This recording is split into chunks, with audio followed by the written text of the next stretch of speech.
Bonsoir les camarades, bonsoir les amis. Connectez-vous, connectez-vous. Nous allons échanger un peu ensemble. On va essayer de voir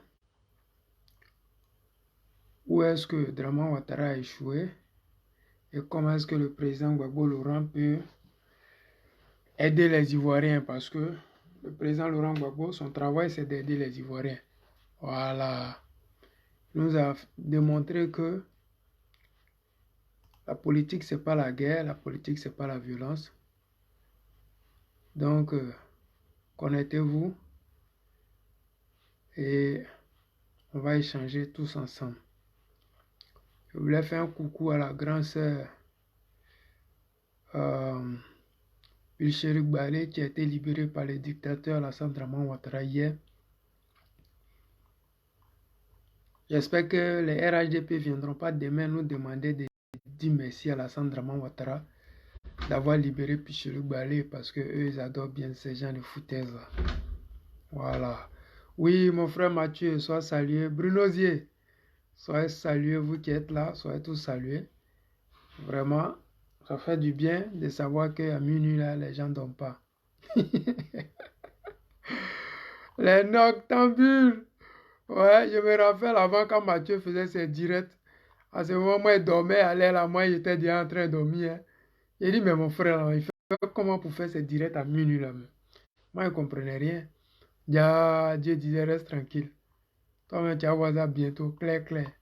On ne va pas te dire, tu vas voir ça à la télé. Maintenant, quand je finis mes réunions comme ça, là, je soulève ma tête, il est déjà 23 h. Soyez tous salués, vous qui êtes là. Donnez-moi juste une minute, le temps que je partage, et puis bon, je vais...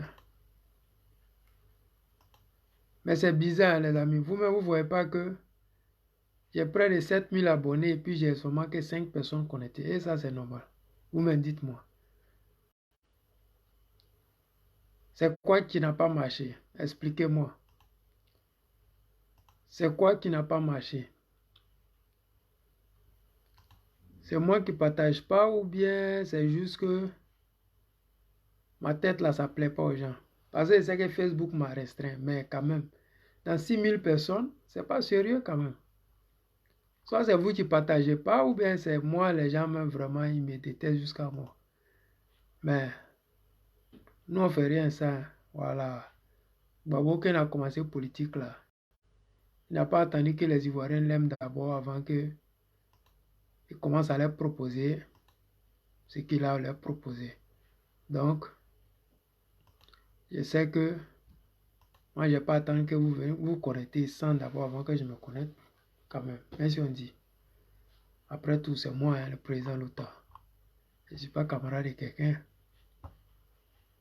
Bon, je crois que j'ai fini de partager. Je vais... Salut les amis, salut la famille. Moi, c'est le président Lota. Je m'invite cette nuit chez vous à travers vos différents réseaux sociaux pour vous apporter ma contribution dans la lutte ivoirienne et particulièrement la lutte panafricaine. Oui, cette lutte qui a fait assez de morts, déplacés, de guerres et de prisonniers politiques. Nous avons encore les Debout Blés qui sont en prison, qui n'ont rien fait et qui sont en prison, qui sont pris en otage par Alassane Draman Ouattara et sa gouvernance. Mais cela-là, ça ne dérange toujours pas les gens du RDR qui ne cessent de rentrer dans les inbox des gens, menacer les gens, insulter les gens. Alors que Alassane Draman Ouattara, depuis qu'il est arrivé, la noix de cola de leurs parents qui sont de provenance du Nord, elle est achetée à 300 francs. Sous le président Laurent Gbagbo, c'était à 1100 francs, 1200. C'est-à-dire que Gbagbo Laurent, il n'est pas mauvais. Gbagbo Laurent, il n'est pas contre les gens. Gbagbo Laurent n'est pas contre un groupe ethnique. Gbagbo Laurent, il fait sa proposition de gouvernance à tous les Ivoiriens. Et ce qu'il a apporté aux Ivoiriens, il ne dit pas que, bon, c'est seulement typiquement que pour les Ivoiriens du Sud, du Nord. Non, il fait ça pour la nation ivoirienne. Le Mossi qui est en Côte d'Ivoire, il profite de ça. Le Burkinabé, le Sénégalais, le Gambien, le Libanais. Quand Cacao a 1000 francs, 1200, 1300, le Libanais gagne. Le Burkinabé gagne, le Sierra Leonais, le Malien, tout le monde gagne. C'est ça, on dit un dirigeant. Mais quand vous êtes dans un pays, que l'année passée, la noix d'anacade, c'était, la noix d'acajou, c'était 310 francs. Et cette fois-ci, ils ont fait ça à 335 francs. Et ils disent que oui, il y a eu 10 francs de plus. Mais c'est tellement ridicule quand ils font ça que je me pose la question. Ceux à qui ils parlent là, c'est des idiots ou bien ils n'ont pas vu comment Gbagbo Laurent dirigeait le pays. Ils n'ont pas vu ce que Gbagbo Laurent faisait pour les Ivoiriens. Ou bien ils n'ont pas entendu parler. Parce que peut-être à cette époque-là, d'autres étaient encore jeunes, ils n'ont pas vu ce que le président Laurent Gbagbo faisait concrètement. Mais vous avez les réseaux sociaux, vous avez vos grands frères qui sont là. Mais faites des recherches. Demandez aux Ivoiriens, quand le président Laurent Gbagbo était au pouvoir, comment vivaient les Ivoiriens? Comment vivaient les agriculteurs, les planteurs et autres? Comment les gens vivaient, les hommes d'affaires, les businessmen? Tout le monde gagnait son pain, tout le monde gagnait de quoi nourrir sa famille. Mais aujourd'hui, ils ont déplacé le game. Le game est devenu un game seulement si tu n'es pas du là, si tu n'es pas du RHDP, si tu n'es pas celui qui fait l'apologie d'Alassane Draman Ouattara, le dictateur, tu ne peux pas avoir mangé, tes parents n'auront pas avoir mangé. Les vendeurs, les planteurs, aujourd'hui, on les a mis de côté parce qu'on veut bien qu'il y ait une nouvelle génération de milliardaires en Côte d'Ivoire. On veut bien qu'aujourd'hui, on dise que oui, ça c'est un quartier des milliardaires et les pauvres n'ont pas le droit d'y entrer. C'est dommage parce qu'en Côte d'Ivoire, là, il ne peut pas avoir seulement que des étrangers et des Maliens. Vraiment, je vais vous faire écouter ici cette vidéo d'un RDR, pour ne pas dire cet audio d'un RDR, qui lui, quand je lui pose des vraies questions, il ne répond pas, il répond plutôt par la brutalité, par les menaces. Donc prenez le temps, prenez vos fauteuils et écoutons ensemble. Vous les enfants maudits des papiers là, c'est vous qui êtes en train de vendre la Côte d'Ivoire. Des imbéciles comme ça, des filles de pute, des enfants maudits. Vous pensez que vous pouvez vous partir à la SAM? Vous vous fatiguez, hein? Vous vous fatiguez. Ouattara, il va faire 4e mandat, 5e mandat, 6e mandat. Celui qui vient là, on va les tuer. On va les assassiner. On est prêt pour tout, hein? Nous, on vous dit la vérité, hein? Voici ce qu'ils sont prêts à faire. C'est-à-dire que eux là, ils ne sont pas intéressés. Ils ne sont pas choqués parce que Alassane Draman Ouattara ne leur apporte rien. Ce ne sont pas des gens qui sont concrets, c'est des fanatiques. C'est-à-dire que pour eux, la politique, là, soit je te tue, soit tu me tues. C'est en termes de violence qu'ils entendent parler de politique. Pour eux, la politique, on ne peut pas leur proposer quelque chose de mieux. Pour eux, là, si ce n'est pas Alassane Draman Ouattara, tous ceux qui sont à côté, là, ils doivent mourir. Pour eux, là, si tu es un opposant et que tu n'aimes pas Alassane Draman Ouattara, comme le fait la marmaille gagne actuellement sur le terrain, mais tu es un homme mort, tu es quelqu'un qu'on doit assassiner, tu es quelqu'un qu'on doit agresser. C'est dommage parce que ce n'est pas ça l'objectif du président Laurent Gbagbo. Qu'on s'entretue ou bien qu'on essaie de se macheter. Non, ce n'est pas ça. Le président Laurent Gbagbo n'est pas venu en politique pour nous enseigner la violence. Il est venu en politique pour nous éduquer politiquement. C'est-à-dire qu'avoir une éducation, pas être dans la violence verbale comme on le voit souvent avec le RHDP. Voilà, ce genre de choses-là, les amis, on avance. Nous, n'est pas comme Gbagbo maudit là. On n'est pas la même chose, hein? Les Paul Biya maudit là. La Assimi maudit là. Les enfants maudits là. Ouattara n'est pas comme ça, hein. Je vous dis la vérité, hein. Vous pensez que nous on est couchés? Venez, on vous attend. Des enfants maudits là, des jaloux là. Parce que le gars il est en train de travailler, ça vous fait mal. Ça vous fait mal comme ça. Des papiers comme ça, des filles de pute, des tamers comme ça là. En lieu et place de moi me proposer quelque chose là, voici ce qu'il a à me proposer. Parce que quand je lui dis que, mais mon ami, qu'est-ce qu'il y a? La NACAD là, c'est devenu 325. Voilà sa réponse. Alassane Draman Ouattara est en train de travailler. Il travaille où? Il est en train de mettre goudron avec pont. C'est-à-dire que lui là, au moment où ses parents ne mangent pas, il n'est pas préoccupé par ça. Au moment que les gens n'ont rien à manger, non, ça là, ça ne le préoccupe pas. C'est parce que Alassane Ouattara, c'est le leader qu'on ne doit pas remplacer et que nous là, on veut remplacer. Parce que nous là, on est violent, on est mauvais, on est méchant. Pourquoi on veut remplacer un dictateur par un démocrate? Mais vraiment, je suis choqué parce que quand j'entends ça, je sais que ce n'est pas un vrai Ivoirien, ce n'est pas un Ivoirien de souche. Parce qu'entendre ce qu'il dit, ce qui sort de sa bouche, tu sais que le gars même là, c'est un étranger. Mais Le problème, c'est que quand il dit étranger en Côte d'Ivoire, les Maliens, les Burkinabés, les autres, ils se sentent visés. Mais quand eux-mêmes, ils écoutent ces gens d'audio-là, vous voulez que nous autres qui sommes Ivoiriens de sous, qu'est-ce qu'on fait? Qu'est-ce qu'on doit faire réellement? Qu'est-ce que nous devons faire, dire? Parce que ce que nous proposons ici pour les Ivoiriens, il n'y a pas de violence dedans.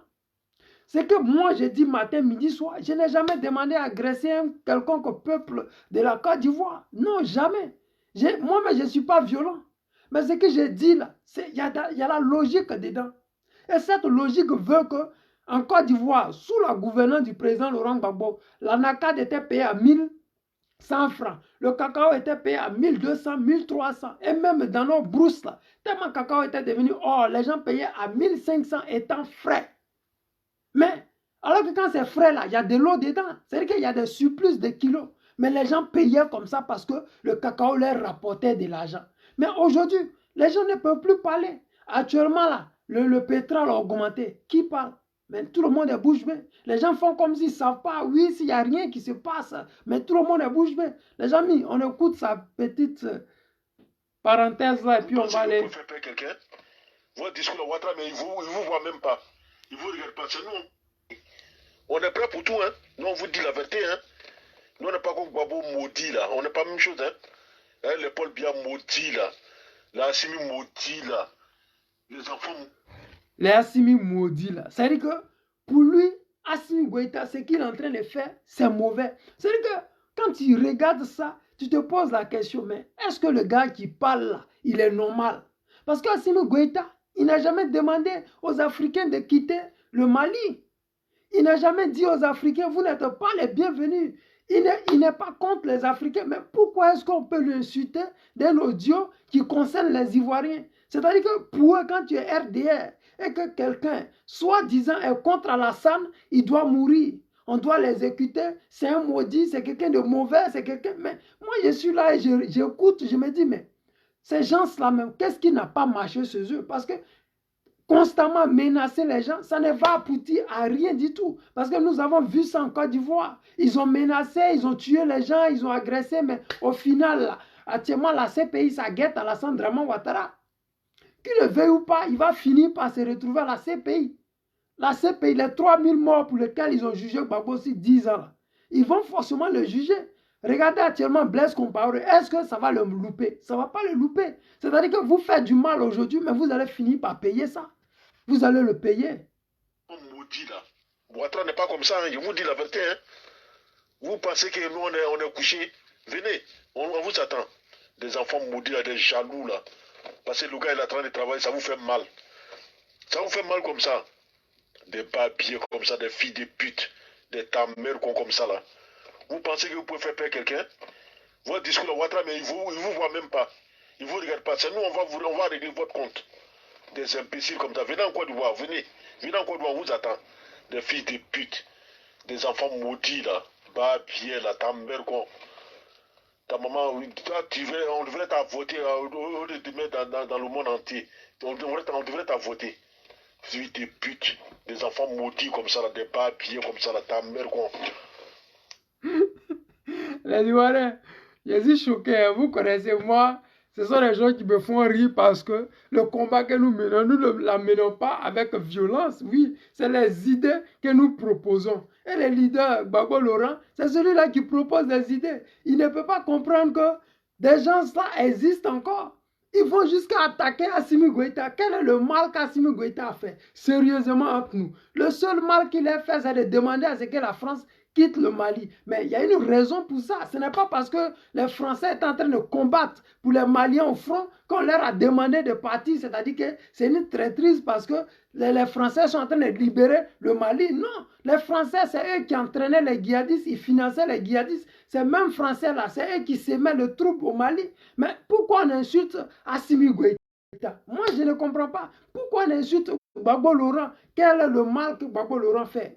Je ne vois pas. Mais le problème du RHDP, tous ceux qui ne vont pas dans le même endroit que eux, c'est-à-dire qu'ils sont à tuer, on doit les exécuter, ils sont mauvais, ils sont contre Alassane. Alassane, quand tu es contre lui, il faut qu'on te tue, mais tu ne dois plus rentrer en Côte d'Ivoire, on te menace matin, midi, soir. Mais ça n'a pas de sens parce que nous, on sait où nous allons. C'est la terre de nos ancêtres. Je suis ivoirien de souche. Je ne vais pas mourir à l'étranger. Je vais rentrer qu'en Côte d'Ivoire. Donc, c'est à vous d'être patient. Soyez patient. L'année 2025, c'est l'année de votre finale. C'est là que vous allez quitter soit la Côte d'Ivoire où vous allez quitter le pouvoir. C'est à vous de savoir. Si vous quittez démocratiquement, vous allez rester en Côte d'Ivoire, vous allez profiter de la Côte d'Ivoire. Mais si on doit aller vous chercher au palais présidentiel, mais vous allez obligé de quitter la Côte d'Ivoire parce qu'on ne va pas vous faire de cadeaux. C'est ça la vérité. Parce que ce que nous sommes dedans là, nous sommes partis pour gagner les élections en 2025. Aujourd'hui, Korogo manifeste contre Alassane Dramane Ouattara. C'est un miracle. Pourquoi? Parce que les enfants du Nord ont compris qu'Alassane Dramane Ouattara est en train de juger leur fils qu'on appelle Soul to Soul.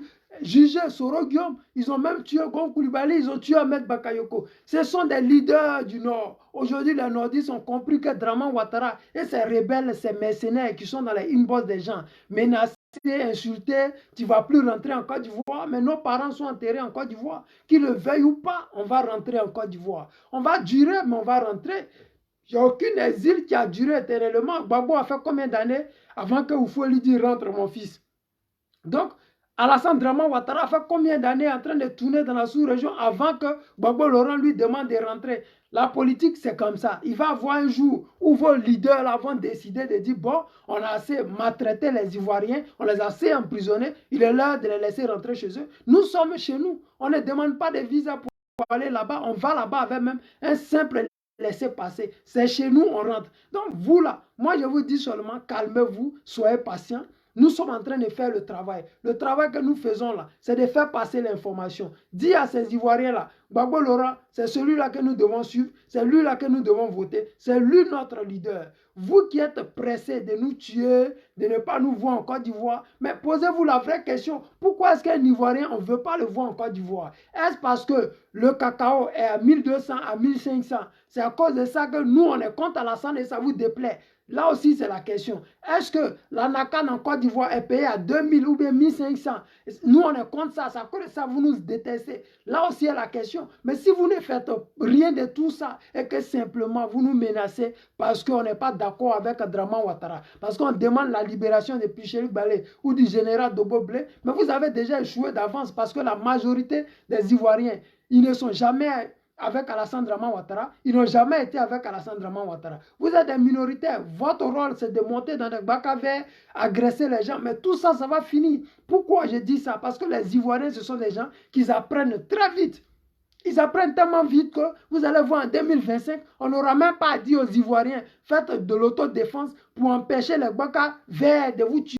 Et ça va se faire. On va être dans une cohésion telle que vous-même, vous n'allez pas pouvoir même tuer même un seul Ivoirien dans ceux qui seront dans les rues pour aller récupérer le pouvoir. C'est à vous de savoir. Soit vous partez démocratiquement, soit on vous dégage de là. Vous faites votre choix. Vous proposez aux Ivoiriens et nous on choisit. Le choix que vous allez faire là, nous on prend. C'est lequel des choix vous allez faire? C'est ça la question. Vous allez faire le choix des élections libres et transparentes. Là où Gbagbo gagne, vous faites passation des services.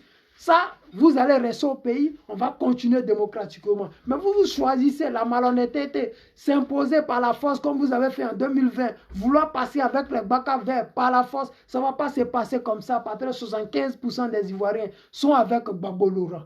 75% des Ivoiriens ne veulent plus voir Alassane Dramane Ouattara. Donc, les quelques 25% là, si Henri Konan Bédié enlève dedans, les Blé Goudé, les Soro et consorts enlèvent pouet dedans, rien ne reste. Je ne suis pas sûr qu'en 2025, vous allez voir des soroïstes qui vont demander à suivre Alassane Dramane Ouattara. Même Charles Blé Goudé ne va même pas demander à suivre Alassane Dramane Ouattara. Pour ne pas dire à ça. Vous savez une chose, c'est que toutes ces personnes qui vont au restaurant, ils vont pour manger, ils vont pour nourrir les enfants, ils vont pour nourrir les maîtresses. Donc vous là, vous êtes déjà en danger. Vous savez que vous êtes en danger. C'est pour cela que vous menacez. Parce que c'est ça le RHDP. C'est ça le RDR que nous on a connu sous Soro Guillaume. Ce RDR qui menaçait tous ceux qui étaient contre le pouvoir d'Alassane Dramane Ouattara. Ce RDR dans lequel on avait les amirals blindés qui frappaient les Ivoiriens, qui les poignardaient dans les rues de Paris et qui disaient nous on est rebelles pleins, c'est nous on gère Paris. Aujourd'hui ils sont devenus comme des chats. Ils ne sont plus vivants. C'est eux maintenant qu'on agresse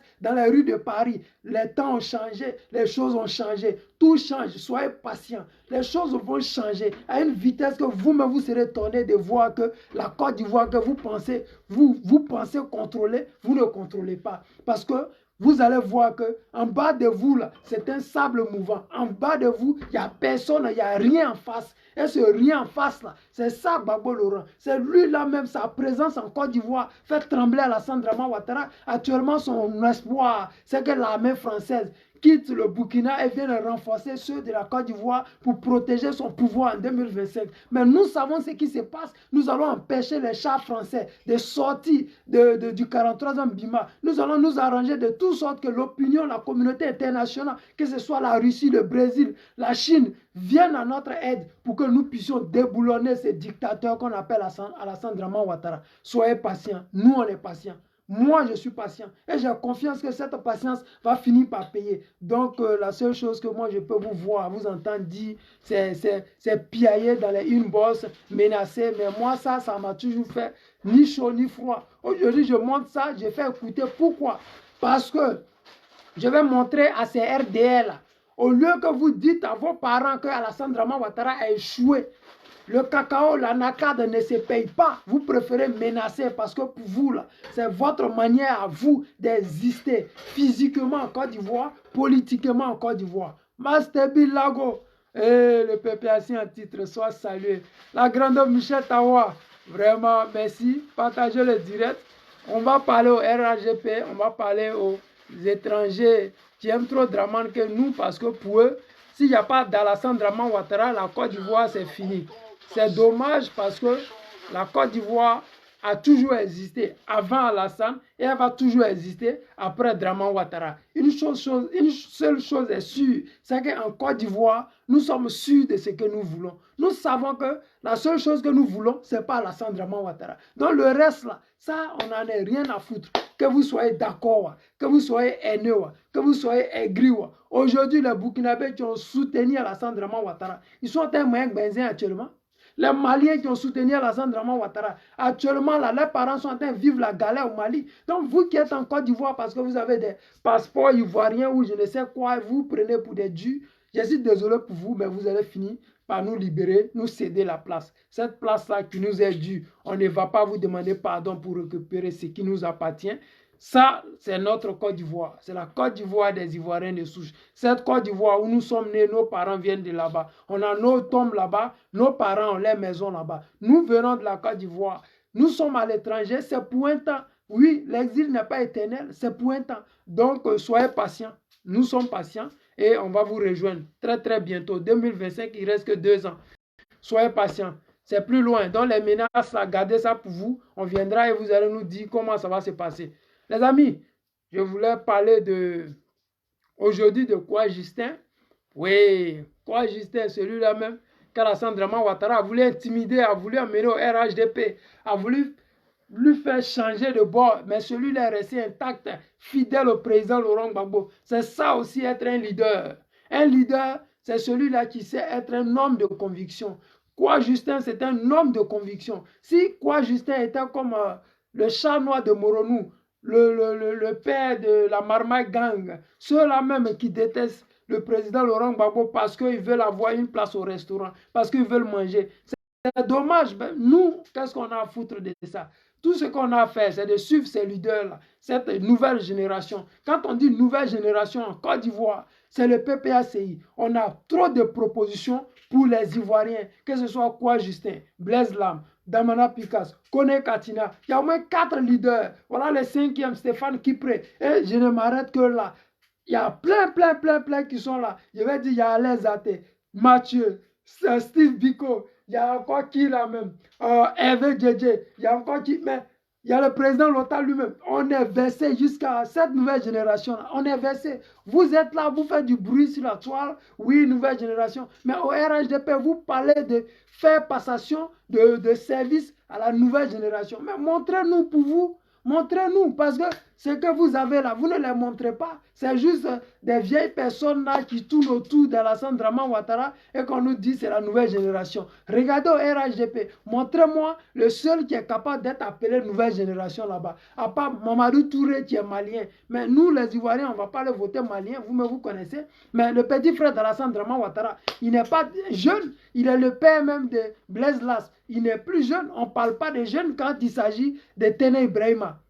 Bon, la vieille femme qu'on appelle quoi là même, celle qui empoisonne les gens là, Kandia Kamara, mais elle n'est plus jeune. Donc je ne sais pas qui est jeune là-bas. Le premier ministre, il n'est pas jeune. Donc vous chez vous là, c'est qui là-bas qui est jeune? Il n'y a pas de jeunes. Vous êtes tous dans la merde. Mais la jeunesse, c'est chez nous. Et ce sont des jeunes capables. Et ils vont sur le terrain, ils démontrent sur le terrain qu'ils existent, ils sont là et que les Ivoiriens peuvent compter avec eux. Le président a fait ça avec Charles Bleu Goudet, il a fait ça avec la Galaxie Patriotique. Il a démontré que lui, il peut prendre n'importe qui pour le transformer en or. Il a transformé Bleu Goudet, il a transformé Afi, il a transformé Simone, il a transformé toutes ces personnes-là. Mais c'est lui le guide. C'est lui là, quand tu le suis, tu changes. C'est ça aussi la réalité. Quand tu suis Gbagbo, tu changes. Quand tu es avec Gbagbo, tu dis la vérité. Quand tu es avec Gbagbo, la prison ne te fait plus peur. Ça fait qu'en Côte d'Ivoire, les gens pensent que aller en prison, c'est réservé uniquement qu'au PPACI. Non, la prison là, ça doit être dans les règles de l'art. Aller en prison, c'est pour des faits que tu aurais fait. On ne va pas en prison parce que ta tête ne me plaît pas. C'est trop facile.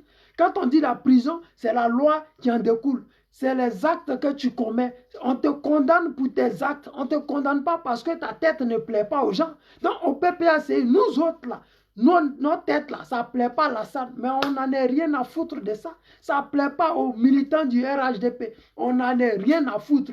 Notre projet qu'on a là, c'est faire sortir les Ivoiriens de la souffrance. Est-ce que vous êtes d'accord avec ça? Yes. Suivez-nous. Ils nous suivent. On ne vient pas pour leur dire on va vous donner du pain, des boîtes, des sardines. On n'en a même pas l'argent pour ça. Et si on avait l'argent même là, ce n'est pas aller donner l'argent, les 2000 que tu as donné là. Ça va changer la vie de quelqu'un qui a plus de 18 ans. Avant d'avoir 18 ans, il n'a pas mangé 2000. Il a mangé plus que 2000. Simplement pour vous dire que là où nous allons là, nous allons avec la foi, la volonté. Suivre Gbagbo, c'est la foi, c'est la volonté, c'est l'envie, c'est l'ambition. Si quelqu'un n'est pas ambitieux, il ne peut pas suivre Gbagbo. Il va finir par se retrouver comme Pascal Affi-N'Guessan dans un couloir là où personne ne veut de toi, au RHDP. Réellement, vous pensez que le RHDP a besoin de Charles Bleu Goudet ou bien, comment on dit, Affi-N'Guessan, je ne pense pas. Le RADP n'a pas besoin de ce monsieur. Il n'a pas de députés, il n'a pas de partisans, il n'a rien du tout. Qui va l'utiliser? Personne. Mais les gars ne veulent pas qu'on dise que le président Gbagbo a eu raison. Donc il va s'accrocher au RHDP pour faire croire qu'il existe. Sinon, réellement, il n'existe pas. Si Gbagbo a raison, c'est que Draman a tort. Parce que Draman a soutenu Affi-N'Guessan. Donc, on ne veut pas que Gbagbo ait raison. Donc, il faut qu'on fasse semblant de dire que, bon, il va faire. Depuis quand vous avez vu des socialistes qui font alliance avec le libéral, des libéralistes, ce n'est pas possible. Ça n'existe même pas. C'est contre nature. C'est comme un garçon qui soit un garçon. C'est contre nature. Et ça, vraiment, nous voyons ça maintenant. C'est dommage, mais bon, on va faire avec. Les amis, je vais vous faire juste écouter 1 minute de... quoi Justin avec le journaliste et on va essayer d'intervenir si ça. Je sais que vous avez derrière cette vidéo là et de rencontres sans filtre, d'échanges à bâton rompu entre moi-même, André Bois, et bien sûr mes invités qui sont soit des politiques, des acteurs économiques, des acteurs sociaux, et des personnes qui représentent la Côte d'Ivoire, qui sont la Côte d'Ivoire d'aujourd'hui, et nous leur permettons justement de répondre au feu roulant de nos questions. Ce soir, nous vous ramenons un homme politique, il est du PPACI, le Parti des peuples africains version Côte d'Ivoire, chargé de la mobilisation des jeunes. Il est le premier secrétaire général adjoint de ce parti. Quoi, Justin est avec nous, bonsoir. Quoi, Justin, pourquoi vous ne voulez pas demander pardon aux Ivoiriens alors que vous avez, d'une certaine façon, votre responsabilité dans ce qu'ils ont vécu durant ces 20 dernières années? On n'a pas demandé pardon aux Ivoiriens. Pourquoi? Le président Laurent Gbagbo était au travail en 2002 quand une rébellion s'est déclenchée dans le Nord. Cette rébellion a ravagé une bonne partie du territoire ivoirien. a assassiné, a endeuillé et fait couler le sang sur l'étendue du territoire. C'est bien bon, on répète Cette ça. rébellion-là Oui. est responsable des actes d'atrocité commis en Côte d'Ivoire. Il est bon que cette rébellion et tous ceux qui ont commandité cette rébellion reconnaissent les torts. Très bien. Et demandent pardon aux Très bien. Quoi juste? Les journalistes ont commencé à bégayer parce qu'ils savent que ce que le gars dit est vrai. Nous sommes Ivoiriens, nous sommes en Côte d'Ivoire. On ne peut pas faire comme si ça n'a jamais existé, cette rébellion. On ne peut pas faire fi du mal qu'Alassane Draman Ouattara et son petit-fils Soro Guillaume ont fait à la Côte d'Ivoire. On ne peut pas faire comme si les Kone Zakaria n'ont jamais existé. C'est une réalité, c'est notre histoire. Mais les journalistes en Côte d'Ivoire, comme c'est des gens, c'est des live TV, c'est la chaîne de télé de la femme d'Alassane Draman Ouattara. Donc on veut toujours dire au président Laurent Gbagbo qu'il est responsable, il est coupable de quelque chose. On ne peut pas avoir jugé quelqu'un sur 10 ans. Et après 10 ans, dit que le camp d'enfance qui n'a pas encore été jugé, ils sont responsables de rien du tout. Ce n'est pas vrai. Et ça, je suis content que quoi Justin l'ait dit publiquement parce que c'est important. On a vu les Bleu Goudé venir dire oui, je me sens responsable, oui, je suis coupable parce que le gars a besoin de manger. Mais on mange, tu manges quoi? Tu manges quoi? La réalité, soit toi-même, soit naturelle. C'est le Charles Bleu Goudé que nous avons connu. Celui-là qui était le président de la galaxie patriotique. Celui-là qui nous faisait rêver. Celui-là qui nous faisait sortir ici des kilomètres. Mais ce n'était pas parce que tu étais Charles Bleu Goudé. C'est parce que tu étais avec Gbagbo Laurent qui faisait que aujourd'hui les Ivoiriens te suivaient. Mais regarde-toi toi-même aujourd'hui. Tu ne peux même pas dire la réalité de ce qui s'est passé. Tu ne peux même plus intervenir même sur des situations qui touche la Côte d'Ivoire, tu es toujours obligé de t'effacer, tu es toujours obligé de dire du coq à l'âne, tu es toujours obligé de faire comme les artistes de Côte d'Ivoire, comment on dit là même, congélateur, DJ, congélateur, comment confiné, quoi, les bêtises qu'ils font sur la toile. Moi, je suis choqué parce que quand tu es un homme politique, tu dois agir en tant que tel. Quand tu dis que tu mènes un combat, tu le mènes jusqu'à ton dernier jour. Tu le mènes jusqu'à ce que les gens disent non, tu es un 10, mais tu ne vas pas, tout va changer de direction. Oui, parce qu'aujourd'hui, le pouvoir a changé. Tu as peur de quoi, frère? La mort, c'est une fois. Tu es dedans, là, gars. Vous êtes au pouvoir, parce que là, c'est un discours qui est porté depuis longtemps, mais quand vous êtes au pouvoir, vous avez la responsabilité. L'État est mis entre vos mains pour protéger les Ivoiriens. Donc quand vous n'arrivez pas à le faire, qu'elle s'appelle rébellion, qu'elle s'appelle des bandits de grand chemin, c'est votre responsabilité et vous ne pouvez pas vous dérober à cela. Et le président Laurent Gbagbo et son gouvernement a assumé cette responsabilité de protection des Ivoiriens. Oui. On l'assumait. Il l'assumait tellement bien qu'ils ont pris toutes les dispositions pour que les Ivoiriens soient en paix et tranquilles. Mais quand une rébellion commanditée par des gens tapis dans l'ombre, ne me sortez pas ce jeu. Par des gens tapis dans l'ombre, agresse un pays, tous les Ivoiriens, quels qu'ils soient, devraient faire bloc derrière le gouvernement de Gbagbo Laurent pour booster hors de péril cette rébellion. Ça, je le comprends, je pourrais même être d'accord avec vous. Mais il n'en demeure pas moins, il faut qu'on parte là-dessus. Excusez-moi, on peut s'entendre là-dessus pour lancer cette émission. D'accord, il y a eu une rébellion, tout le monde l'a su, il n'y a pas de problème. Mais votre responsabilité était de la contenir. Est-ce que ça, vous n'avez pas pu le faire? Ça vaut que vous demandiez pardon aux Ivoiriens. Je veux juste une réponse là-dessus. Le pays a été attaqué, oui ou non? Oui. Par qui? Vous n'avez pas pu le faire. Par qui? Attaqué par Gbagbo Laurent lui-même. Oui ou non? Ça a été déclenché contre la Côte d'Ivoire, contre le gouvernement de Gbagbo Laurent. Le président Gbagbo Laurent, en tant que responsable de l'État, a pris les dispositions pour que l'État ne s'écroule pas, pour que la République ne se désagrège pas. Il faut lui dire merci. Et là, vous n'êtes pas prêt à demander pardon. Pas qu'on n'est pas prêt à demander pardon, mais que les uns et les autres reconnaissent leur tort. Parce qu'ils ont fait du tort aux Ivoiriens. Sauf... En Côte d'Ivoire aujourd'hui, c'est-à-dire que Alassane Draman Ouattara, il ne s'est jamais excusé pour la rébellion parce qu'il fait croire aux gens qu'il n'est ni de près ni de loin concerné par cette rébellion. Mais la rébellion, là, quand tu finances une rébellion, c'est que tu es un chef rebelle.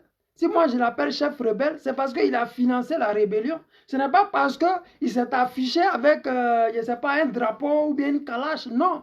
C'est parce qu'il a financé la rébellion. Et celui qui a dit ça, il est nommé préfet militaire aujourd'hui qu'on appelle Kone Zakaria. Il n'est pas mort. On n'a pas dit que c'est Ouattara, il est mort. Il ne peut plus parler. Kone Zakaria est là et puis on ment sur lui. Il peut dire que j'ai jamais dit ça. On va lui montrer les vidéos dans lesquelles il disait à Bouaké que non, Nous qui sommes venus ici, là, on n'est pas venus pour Soro, pour Ibé ou pour Kone. On est venus là, c'est à cause d'Alassane Ouattara. Pourquoi? Je m'explique. Parce que Alassane Ouattara, chaque mois, il nous donnait 25 millions de francs CFA pour qu'on puisse manger. Mais c'est la rébellion, on donnait 25 millions de francs CFA chaque mois. Mais je vais jusqu'à... Pourquoi il donnait 25 millions? Parce qu'en Côte d'Ivoire, quand il a été Premier ministre en Côte d'Ivoire, chaque fin du mois, l'État te verse 30 millions. Donc, il prend les 30 millions des Ivoiriens, il donne à la rébellion 25 millions et garde les 5 millions. Et c'est ça là, on prend l'argent du contribuable ivoirien pour tuer les Ivoiriens. Donc, ça fait que Draman Ouattara, étant assis dans son fauteuil, il n'a pas à dépenser. Ce n'est pas son argent qu'il dépense, c'est nous-mêmes notre argent. Puisque le président Laurent Gbagbo, quand il était au pouvoir, il faisait les virements de tous ces anciens premiers ministres-là.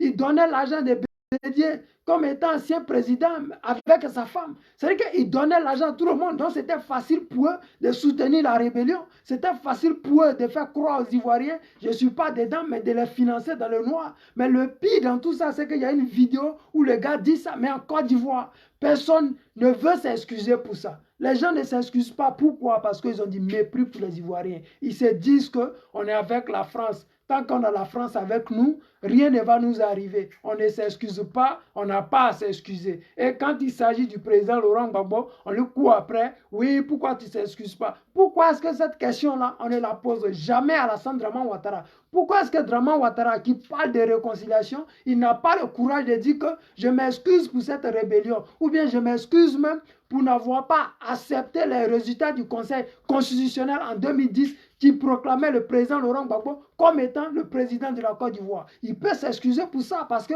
après son refus d'accepter le président Laurent Gbagbo comme président, ça fait 3000 morts. Mais avant ces 3000 morts, à l'ouest, les gens sont morts par la rébellion d'Alassane Draman Ouattara. Donc simplement pour dire aux Ivoiriens que c'est que nous sommes dedans là. Ne venez pas nous distraire. Si tu es journaliste que tu manges chez Alassane Draman Ouattara, choisis tes questions. Ne lui pose pas des questions idiotes parce qu'il a bien répondu. Quoi, Justin, c'est un garçon, il ne se laisse pas intimider par les journalistes à la con. On peut enregistrer comme ça. Faut enregistrer, mon frère. Mais il faut qu'ils reconnaissent le tort. Très bien. Ceux qui ont agressé la Côte d'Ivoire, Merci. ceux qui ont attaqué la Côte d'Ivoire, doivent reconnaître le tort et demander pardon aux Ivoiriens. Très bien. On a entendu vos propos. Vous vous aboutez à cet angle j'allais dire, de votre discours et vous ne tenez pas à y déroger. Parlons de vos ambitions politiques. Vous étiez Front populaire ivoirien. Vous êtes revenu sur la scène politique après la libération du président Gbagbo et bien sûr son retour en Côte d'Ivoire avec de grandes ambitions. C'est le PPACI. On en est où aujourd'hui avec, on va dire, le travail, le maillage politique que le PPACI était censé opérer sur l'ensemble de la Côte d'Ivoire? On ne vous voit pas au nord, on ne vous voit pas dans des zones. Le PPACI finalement... Votre télévision est brandée au nord? Oui. Vous couvrez les activités du nord? Bien sûr. Nous y sommes. Oui. Avec le ministre Malik Issa, D'accord. qui travaille C'est juste sérieusement, un exemple, hein. qui travaille sérieusement à implanter le PPACI à Korogo, à Bungali, à Dikotougou et autres. Nous y sommes avec le ministre Katina Kouné, qui travaille à Katiola, à Niakaradou. Mais lui va être à Port-Pouille, il a lâché le nord. Pour installer le PSI dans cette zone-là. Oui. Nos cadres du nord sont diversifiés partout dans le nord pour implanter le parti. Le parti se porte très bien dans le nord parce que nous sommes en train de construire notre force opérationnelle sur le nord. Et le nord accueille favorablement le PPACI. Parce qu'on dit quoi? Je vous pose la question. On dit que les trois grands partis, ceux qu'on appelait les trois grands, vous êtes sans doute le plus faible, parce que les autres, le RAGPI, nous on est partout, le PDCI, on est aussi partout, mais pour le PPACI, vous me rassurez, aujourd'hui, le parti est étendu un peu partout. Le parti qui couvre l'ensemble du territoire ivoirien, c'est le PPACI. C'est le PPACI. Nous sommes un parti national. Le RAGP dont tu parlais est un parti sectaire. Très bien. Pourquoi vous dites ça? C'est un parti qui... Non, moi je pose la question. C'est un parti qui n'est porté que les Djoula. par une communauté. Merci. Contrairement au PPACI, On dit ça, les Djoula. l'ensemble du territoire ivoirien et qui couvre tous les départements et toutes les sous-préfectures de la Côte d'Ivoire. Mais en tant qu'observateur, quand vous dites un parti est un parti sectaire, quand moi, un parti a un élu à Boisseau et un élu à Korogo, je ne peux pas dire que ce parti est sectaire, puisque manifestement ce parti couvre l'ensemble du pays. Non, attends, je t'explique mon frère, ça n'est pas comme ça. Ça c'est la NAC. C'est la NAC. Sinon, quand on dit un parti est sectaire, Alassane Draman Ouattara prend les Korogolais, les Djoula, les Maliens au nord et puis il vient avec un boiflet imposé parce que ce sont des gens qui prennent les unes pour courir avec. Ce sont les gens qui font enrôler leurs cousins à Korogo, ils les prennent dans les cas pour venir les enrôler à boifler. C'est dans ça on est, c'est pour cela. Sinon en temps normal, si Alassane Draman Ouattara prenait vraiment exactement tous les nordistes ou bien, je ne sais pas, les enfants du Sud, mais on allait voir le RHDP partout. Mais c'est un parti sectaire qui prend que les djoulas qui sont nommés ministres, députés. Je vous prends un exemple simple. La Maraoué, qui est chef région, chef-lieu, qui est Boiflé. Mais à Boiflé, ils ont enlevé Zorobi Balo, qui est ministre aujourd'hui, et ils ont mis un certain Kone, qui vient du Nord. C'est-à-dire qu'on enlève un gourou dans sa région de natalité et on met un djoula qui est quitté à Korogo pour venir le remplacer. Donc, simplement pour vous dire que quand on dit le RHDP est sectaire, c'est ça la réalité. On ne peut pas enlever un gourou dans sa zone où il est né, d'où il provient, et on va transférer un djoula qui vient de la Guinée parce que ce Koné-là, il vient de la Guinée. Mais simplement, c'est grave. Ce n'est pas que je suis contre les Guinéens, je ne suis pas en train d'insulter les Guinéens, mais simplement pour vous dire qu'on ne peut pas d'un parti politique où les gens qu'on nomme sont seulement des djoulas. On ne peut pas d'un parti politique où on enlève les fils de la région. Vous avez vu le cas de Lida Kwasi à Divo. Mais ce n'est pas possible. On enlève Lida Kwasi, on voit un djoula là-bas. Mais ce n'est pas possible. Les Dida ont besoin d'être représentés dans le RHDP. Est-ce que le RHDP a un siège à Divo? Oui, il y en a. Alors, est-ce que le RHDP peut avoir des jeunes là-bas qui peuvent les représenter? Oui, il peut avoir des jeunes Dida pour les représenter. Mais le RHDP, comme on la connaît, elle est constamment en train de remplacer les Ivoiriens de souche dans les différentes régions parce que ce sont des gens qui sont à la conquête. Ils sont en conquête. Ils quittent le Nord pour venir nous conquérir, nous autres là. Ça ne passera pas parce que c'est comme nous insulter, nous manquer le respect. Et je dis encore au RHDP, si vous partez dans la région de la Maraoué, comme vous avez enlevé Zorobi Balo, qui est du RHDP, qui est gourou, comme vous l'allez enlever pour le remplacer par un djoula, nous allons nous arranger. Tous ceux qui seront candidats, qui seront djoula là-bas, ils ne vont pas avoir gagné les élections. Nous allons appeler nos parents. Nous allons dire comme il se doit, comment on doit faire pour que le candidat RDR, djoula qu'ils ont envoyé chez nous dans la Maraoué, là, il ne passe jamais. Vous allez voir ce que vous allez voir. Parce que maintenant, c'est du mépris. Vous n'êtes pas en train de faire la politique. Nous sommes 60 ethnies.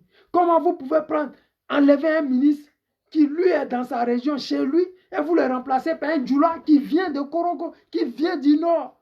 Mais c'est du manque de respect. C'est ça qu'on appelle être sectaire.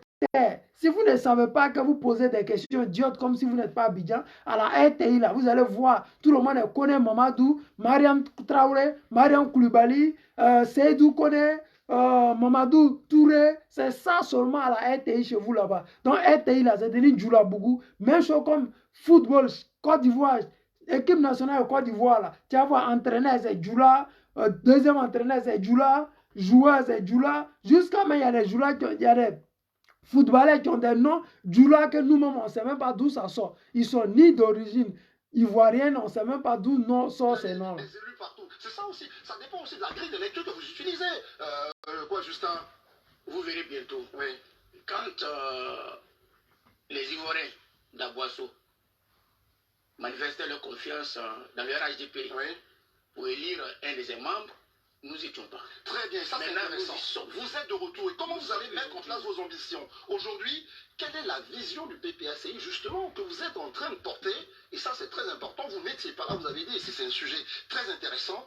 Comment vous vous employez Série Bado, soit salué. en place un PPACI plutôt debout au regard de deux défections, peut-être trop importantes. D'un côté, on a COGEP, d'un autre côté, on a le parti de Simone Bergbo et bien sûr le Front populaire ivoirien d'Affinguissant. Comment vous allez faire tout ça? Le PPACI, je dois vous rassurer, je peux très bien. Nous avons enregistré des hauts cadres qui ont adhéré à ce parti dès le retour du président Laurent Gbagbo. Vous connaissez Sam Diassé. Vous connaissez bien d'autres cadres qui sont venus dans le PPACI pour renforcer la dynamique opérationnelle du PPACI. Le PPACI se porte très bien. C'est la base de ces cadres qui sont là. Très bien. Très bien. Maintenant, le président Gbagbo a donné l'instruction que nous nous attelions à son implantation. Nous avons identifié toutes les sous-préfectures que compte la Côte d'Ivoire et nous avons des fédéraux qui travaillent à l'implantation du PPACI dans ces départements, dans ces sous-préfectures. Au plan opérationnel, nous sommes une force qui compte. Et à l'occasion de ces élections qui arrivent, oui, vous verrez les résultats. Ça va être un texte grandeur nature entre ça, le PPACI. Nous sommes conscients. Du coup, on se demande bien, quel va être votre discours? C'est quoi votre problème pour la société? À l'époque, rappelez-vous, on connaît le président Gbagbo comme l'un des pères, si vous voulez, le père de la démocratie. Aujourd'hui, ça va être quoi son discours? C'est quoi ce que le PPACI apporte justement de différent? Je ne vais même pas demander son programme de société, il est sans doute socialiste, on est d'accord. Mais ça va être quoi justement de différent que vous allez proposer au regard de l'offre politique? On a bien sûr beaucoup de partis de gauche. Quel va être finalement? Ce sera juste la... Mais je suis choqué, les amis. On dit qu'il y a beaucoup de partis de gauche. Depuis que vous êtes en Côte d'Ivoire, vous voyez des partis de gauche se promener. Parce que moi, je ne sais pas si je suis le seul qui ne sait pas qu'en Côte d'Ivoire, il n'y a pas de parti de gauche, à part le PPACI. Peut-être je suis le seul, ou bien peut-être tellement j'aime Gbagbo que je ne vois pas les autres partis. Parce que depuis là, je suis là, je regarde les gens, mais ils font des tournées comme des comédiens. Je suis étonné qu'on dise qu'il y a beaucoup de partis de gauche. En Côte d'Ivoire, le seul parti de gauche, c'est celui du PPACI et celui du président Laurent Gbagbo. C'est le seul parti qui est digne d'être appelé parti de gauche. Le reste là, c'est la marmaille. Le reste là, ils créent des partis politiques pour avoir de quoi manger. Le reste là, ils créent des mouvements pour que demain on dise que oui, vous avez un parti politique, oui, vous avez des partisans, oui, vous pouvez vous asseoir à la table des négociations. Oui, si on fait un gouvernement de réconciliation nationale, on va vous donner des postes. Ils sont là simplement pour attendre des nominations. Ils ne sont pas là pour les Ivoiriens. Et les Ivoiriens vont le démontrer dans ces élections qui vont venir, parce que la Côte d'Ivoire, elle est debout pour le président Laurent Gbagbo. La Côte d'Ivoire est debout pour la démocratie. La Côte d'Ivoire est debout pour la paix, parce que sans la paix, il n'y a pas de démocratie. Sans la paix, il n'y a pas d'émergence. Sans paix, il n'y a rien qui peut être construit. C'est pour cela que nous avons besoin des leaders comme le président Laurent Gbagbo, qui enseignent la non-violence. Cette non-violence que nous devons inculquer au RHDP et à ces militants qui ne cessent de nous influencer, vouloir nous intimider, comme si critiquer Alassane Dramane Ouattara c'était la fin du monde, comme si dire la vérité de l'échec d'Alassane Dramane Ouattara en Côte d'Ivoire, c'était empêcher Alassane Dramane Ouattara de vivre. Non, nous ne prenons pas les armes, nous ne sommes pas des rebelles, nous sommes des démocrates, nous sommes des gens à la recherche de la démocratie. Nous voulons la paix pour notre pays parce que nous avons nos petits frères, nos petites sœurs. Nous voulons que nos enfants qui sont nés ici en Europe aillent trouver une Côte d'Ivoire démocratique, une Côte d'Ivoire où il s'est beau à vivre. La Côte d'Ivoire est un joli pays, un pays où la météo est extraordinaire. On a juste besoin des politiciens comme le président Laurent Gbagbo. On a besoin d'une jeunesse comme nous qui n'avons pas l'intention de prendre les armes pour faire du mal à nos frères. Parce que ceux qui sont en Côte d'Ivoire, c'est nos parents. Les immeubles qui vont détruire, c'est nos immeubles. Les routes, les ponts qui vont casser avec les calaches, les missiles, c'est notre argent. Les métros qui vont casser, les bus, c'est notre argent. Nous devons penser grand, nous devons voir loin, nous devons s'inventer, nous devons donner la possibilité à cette jeunesse qui vient derrière nous d'avoir quelque chose de mieux que nous n'en avons pas eu. Parce que nous n'avons pas eu la paix du cœur. Nous n'avons pas pu aller à l'école tranquillement parce que Soro Guillaume et Alassane Dramane Ouattara, à l'époque, avaient décidé de nous empêcher d'aller à l'école, avaient décidé de diviser le pays en deux, avaient décidé de nous empêcher d'avoir notre cacao payé tranquillement, avaient décidé qu'on puisse avoir l'embargo sur le médicament, sur tout ce qu'on pouvait importer ou exporter. Notre époque a été difficile. Nous militons pour que nous ayons à nouveau cette Côte d'Ivoire où on peut se parler, où les gens peuvent aller à l'école tranquillement, où les gens peuvent aller au champ avec leurs petits moyens, les daba et devenir millionnaires. C'est-à-dire que si les prix des matières premières en Côte d'Ivoire augmentent, c'est-à-dire que celui qui travaille à la daba peut demain se transformer en un agricole qui a des machines et qui peut avoir un rendement 2 fois plus que ce qu'il a. Mais si c'est payé comme 310 francs, mais 315 francs le kilo. Mais alors que pour récolter les champs d'Anakat, c'est très difficile, c'est même trop difficile. Alors, comment comprendre qu'on peut toujours continuer à supporter Alassane Dramane Ouattara? Comment comprendre qu'il y a des gens qui menacent des Ivoiriens de souche parce que ces personnes critiquent Alassane Draman Ouattara? C'est dommage, mais on va faire avec. Nous autres, là, nous sommes déjà nés. On n'a pas autre choix que d'affronter Alassane Draman Ouattara. On n'a pas d'autre choix que de soutenir le guide Gbagbo Laurent. On n'a pas d'autre choix que de dire la vérité à nos petits frères, nos enfants, pour les formater, pour leur dire ce que nous sommes dedans. Ce n'est pas une affaire qu'on aime Gbagbo ou on n'aime pas Gbagbo. On aime la vérité. La vérité, elle est universelle. La vérité, elle n'a pas besoin de parler le même langage. La vérité, c'est un langage unique. C'est comme la spiritualité. La spiritualité, tu n'as pas besoin d'être arabe, nigérien, quoi. Non, nous prions le même Dieu. Le Dieu, il est unique. C'est comme le président Laurent Gbagbo. Il est unique, il est véridique. La vérité finira toujours par avoir des partisans. Ils ont beau dire que le président Gbagbo était xénophobe. Aujourd'hui, personne ne dit qu'il est xénophobe parce qu'ils savent que Draman Ouattara fait pire que ce que les gens pensaient que le président Laurent Gbagbo était. Ils ont dit que le président Laurent Gbagbo a détourné des milliards. Aujourd'hui, c'est Draman Ouattara qui doit le président Laurent Gbagbo et non l'inverse. Ils ont dit que Gbagbo Laurent n'aimait pas les nordistes. Le président Laurent Gbagbo à son porte-parole qui est nordiste, à sa femme qui est nordiste, il a Mamadou Koulibaly à l'époque qui était nordiste. Ils ont tout fait parce qu'il fallait trouver des prétextes pour écarter le président Laurent Gbagbo. Il fallait trouver des prétextes pour que les gens puissent détester le président Laurent Gbagbo. Il fallait trouver des prétextes pour que le président Laurent Gbagbo ne puisse pas mettre en œuvre ses idées qui étaient de mettre fin au franc CFA, ces idées qui étaient de donner la possibilité au cacao de la Côte d'Ivoire de pouvoir s'imposer à travers le monde entier. Ces idées qui étaient d'implanter des entreprises au nord, c'est-à-dire que transformer l'anacade sur place là-bas, dans la Maraoué, transformer des usines d'or sur place pour transformer l'or qui vient de la Maraoué.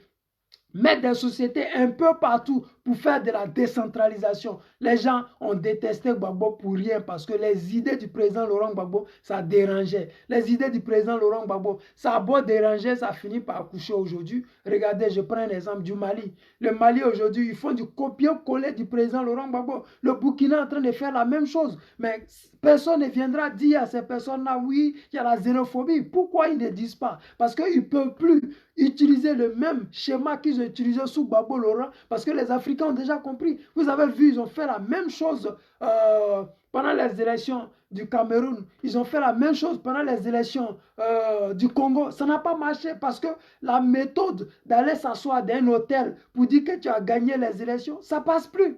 Le président Laurent Gbagbo, c'était le test. Et c'est un test qui a marché. Ça a marché pour eux, mais ça a donné la conscience aux Africains. Aujourd'hui, les Africains, dès qu'ils voient des élections, ils veulent qu'on dise que le conseil, comment dire, le conseil, ceux qui proclament les élections là, ont donné le résultat. On ne veut plus qu'on dise que oui, un soi-disant France 24 a dit que tel candidat a gagné. On ne veut plus de ça. Ils ont essayé ça au Cameroun, ce n'est pas passé. Ils ont essayé ça au Congo, ce n'est pas passé parce que les Africains, le président Laurent Gbagbo est celui-là qui a subi pour tout le monde. Comme les chrétiens le disent, il a versé ce sang pour laver comment dire, le malheur des autres. C'est notre Christ. Quand je dis que c'est un Dieu, les gens disent que je blasphème. Mais sincèrement, regardez le passage du président Laurent Gbagbo. Regardez le veille de la conscience africaine aujourd'hui. Vous ne voyez pas que le président Laurent Gbagbo est celui-là qui a tracé le chemin pour qu'aujourd'hui, nous tous, nous soyons alignés derrière lui. Pour que nous tous, nous soyons unanimes sur une chose, c'est que le président Laurent Gbagbo a mis très haute la barre politique en Côte d'Ivoire. De tel point qu'aujourd'hui, quand Draman Ouattara gouverne, on pense que nous sommes dans les années 60, là où Foué était.